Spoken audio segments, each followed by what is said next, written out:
big news here.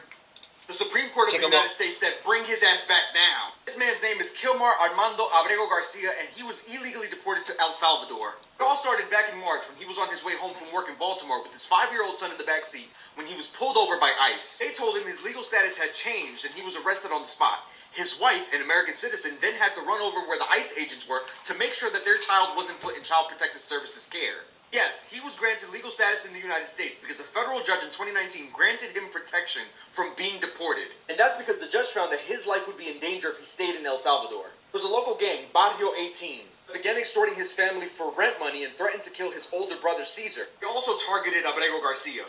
Somehow, there were uncorroborated allegations that Abrego Garcia was a member of the MS-13 gang. And it's important to know that any allegations of him being an MS-13 gang member, which the Trump administration designated as a foreign terrorist organization, is false. Mind you, this man had no criminal record. By the way, MS-13 stands for Mara Salvatrucha, which is an international criminal gang.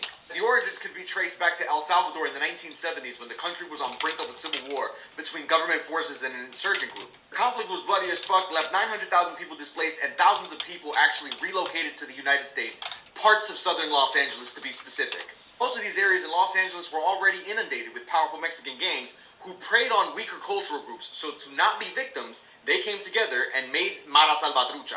Mara stands for gang, and Salvatrucha means street tough Salvadorians. And as time passed, the gang First of all, we're going to stay on topic from here on, but we are talking about the cartels. We're talking about foreign enemies, so I'll gladly answer that.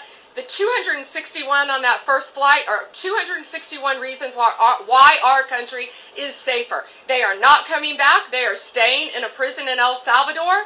They are not from our country. They are not migrants. They are illegal aliens who are peddling drugs, guns, and illegal money in a very organized way throughout our country. And that's another reason why our country is safer today. First of all, we're going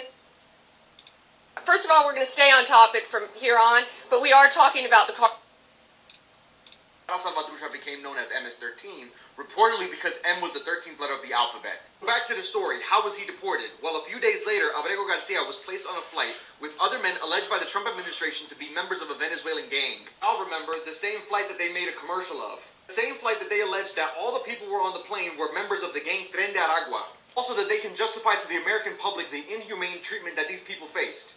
The same flight we later found out had no members of the gang of Tren de Aragua.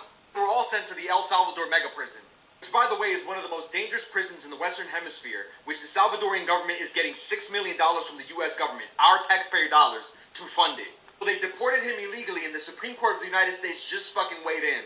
This order probably requires the government to facilitate Abrego Garcia's release from custody in El Salvador and to ensure his case is handled as it would have been had he not been improperly sent to El Salvador. The United States government arrested Kilmar Armando Abrego Garcia in Maryland and flew him to a terrorist confinement center in El Salvador where he has been contained for 26 days and counting.